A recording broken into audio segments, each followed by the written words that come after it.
maybe in order to answer that question, we take a step back and think about what women leaders are, let's say, praised for. I hear many people say women leaders are supposed to lead with empathy and be compassionate, drive teamwork and collaboration, lead with purpose, integrate and multitask. And if I think about, is that not really a skill for women, or is it a skill for all? I think it's actually a skill set that I could see for all of our leaders happening. I feel we need to also be more inclusive in the approach we take when we reflect upon female leaders and male leaders. So I would even say it's not necessarily a set of competencies or skills that female leaders need to have. Our focus is much more around what is the skill set and the competencies that all our leaders need to have, and how can we then make sure that we help all of our leaders step up to the plate and embrace the opportunity to learn and be the best leader that they can be. And we do that by introducing what we call leadership attributes. That center around three things: the head, the heart, and the gut. So we try and talk to our leaders about the fact that we want you to be in your head results oriented and leveraging your strength. We want you, when it comes to your hearts, to provide purpose and be motivating and creating trust. And when it comes to your guts, we want you to really zoom in and focus on priorities and be positive about change and everything that's going on. And the role of women, as we think about the last 10, 20, 30, 50, 60 years, has evolved from not being allowed to work into choosing careers and running organizations and running countries.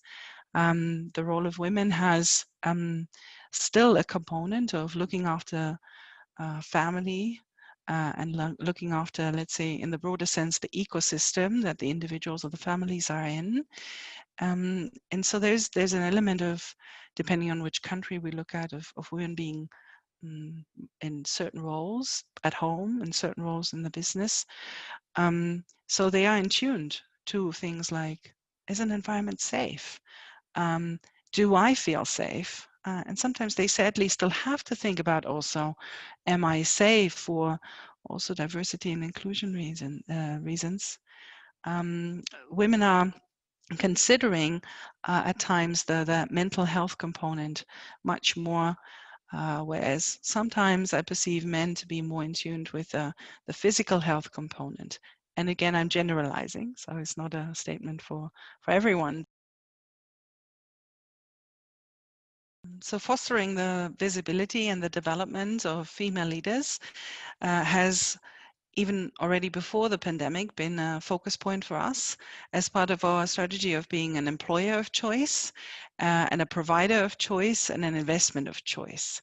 So when it comes to being an employer of choice and a great place to work for all, we already kicked off something that we call DHL for Her, which is a focused program to not only give female leaders across the organization and across different levels in the organization the visibility, but also the targeted development so that they can excel and really move us forward in the business. We have different components under DHL for Her, which center around inspiration, connection, and development. So inspiration is all about, how do we tell the stories of our amazing female leaders? How do we make sure that we inspire younger female talent to reflect on the possibilities that they have with us as an organization? In the connection bit, we are, for example, having female breakfasts around the world where female leaders come together with business leaders and talk about business. They don't talk about necessarily just themselves, but they talk about what's important to us in the business, how we make our numbers, how we can identify new business opportunities.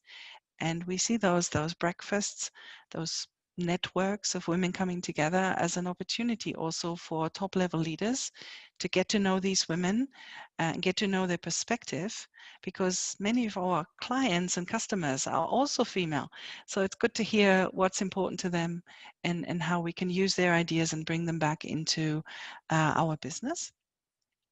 And when it comes to the third point, the development piece, we've just now, in the middle of the pandemic, launched a new mentoring approach for female leaders, where we match female leaders with mentors, again, across the world, across different areas of the business, and where they now set out to truly build out their career paths and build out their individual development plans.